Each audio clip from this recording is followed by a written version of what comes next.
A gente segue aqui na Jovem Pan a cobertura especial sobre a infeliz situação que assola o sul do país, o Rio Grande do Sul. Muitos gaúchos, nós temos confirmação de 116 mortes, 143 pessoas desaparecidas, 408 mil pessoas fora de casa. A gente vai seguir acompanhando durante todo o nosso programa a situação por lá. Entrevistaremos aqui pessoas que estão vivendo isso na pele lá do Rio Grande do Sul, trazendo para a gente a sua realidade, a sua experiência, as suas angústias, a situação de momento que assola o sul do país nesse momento. Teremos também aqui no Linha de Frente uma entrevista especial com o ministro da SECOM, o ministro Paulo Pimenta, que vai falar sobre as ações do governo, sobre o que está sendo proposto, o que está em andamento, o que está no plano de ação do governo federal em relação à ajuda às pessoas e aos municípios e ao estado afetado. Tudo isso no nosso Linha de Frente desta sexta-feira. A gente começa falando sobre uma previsão. O INPE, que é o Instituto Nacional de Pesquisas Espaciais, alerta para um aumento de 60%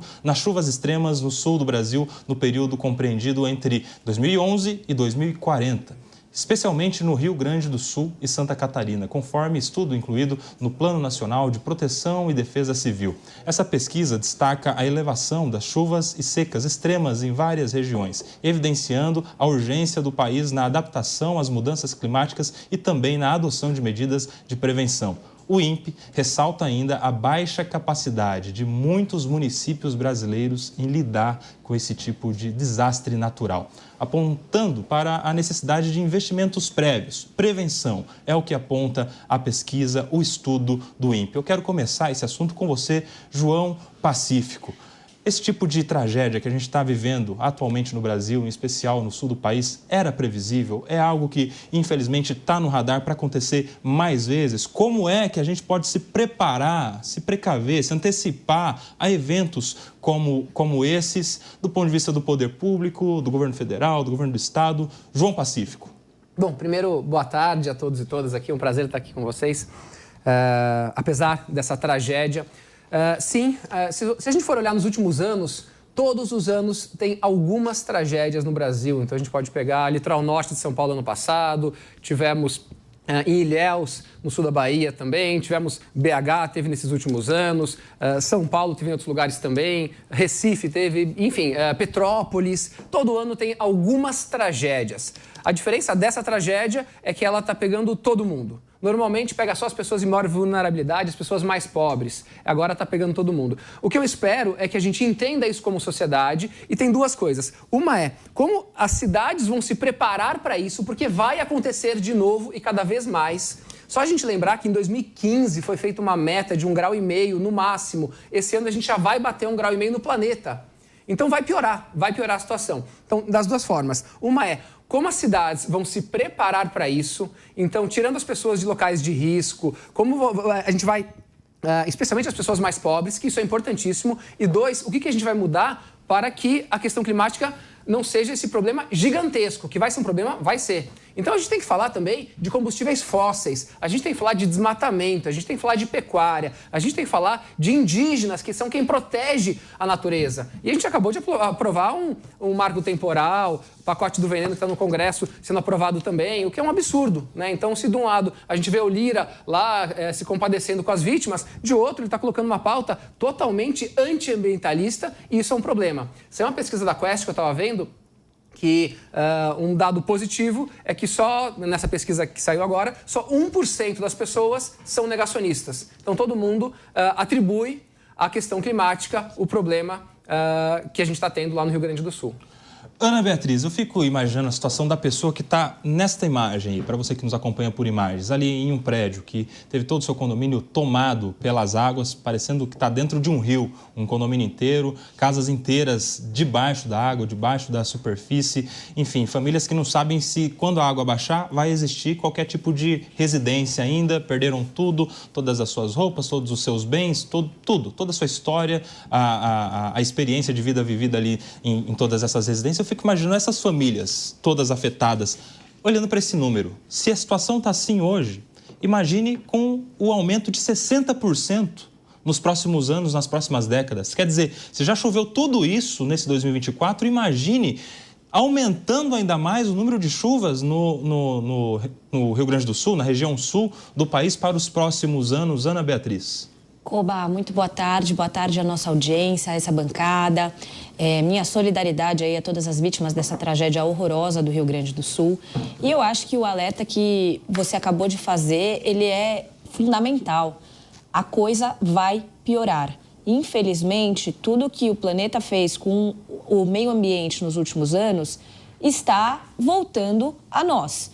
Com base nisso, é necessário que o poder público haja de forma preventiva. Nós estamos vendo hoje uma tragédia sem precedentes aqui no Brasil, em termos de magnitude, aí, de pessoas afetadas. E isso precisa, de alguma forma, servir como um aprendizado, especialmente diante desses estudos, que a quantidade de chuvas irá aumentar. Eu me lembro, na minha infância, a minha avó ela era bem velhinha e ela dirigia um carro e ela afundou com o carro numa enchente. O cheiro que ficou aquilo. Então, eu fico imaginando cidades inteiras. Quanto tempo vão demorar para que esse cheiro saia, para que elas consigam retomar suas atividades? Vão ser meses, se não anos de reconstrução daquilo que efetivamente conseguir ser reconstruído, porque a gente sabe que, por exemplo, as vidas não vão voltar. Então, é um alerta seríssimo e que precisa ser levado com tamanha seriedade, não só pelo próximo governo, mas pelos próximos governos, porque é algo que vai acontecer aí, sabe-se lá por quanto tempo, mas por muitos anos.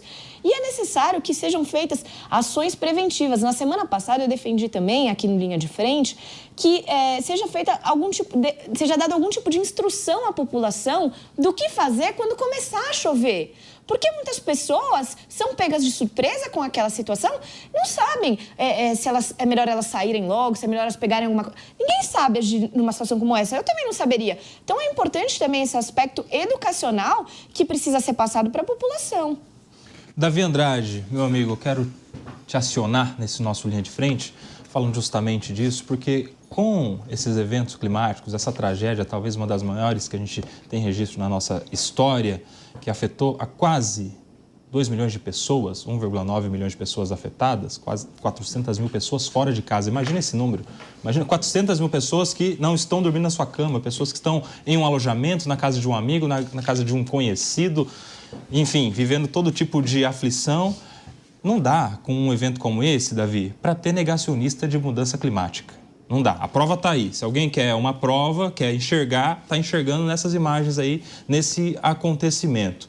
Eu acho que é um momento, Davi, para a gente parar de politizar essa questão. Esse negócio não tem sigla partidária, não tem uma ideologia, não está no espectro da discussão política. Isso é uma questão de humanidade, na verdade de sobrevivência, de olhar para frente.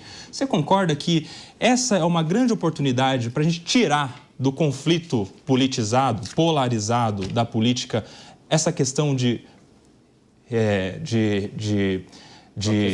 proteção do meio ambiente, de transição energética, de pensar melhor nas famílias que são afetadas quando tem um evento climático dessa natureza? Davi Andrade.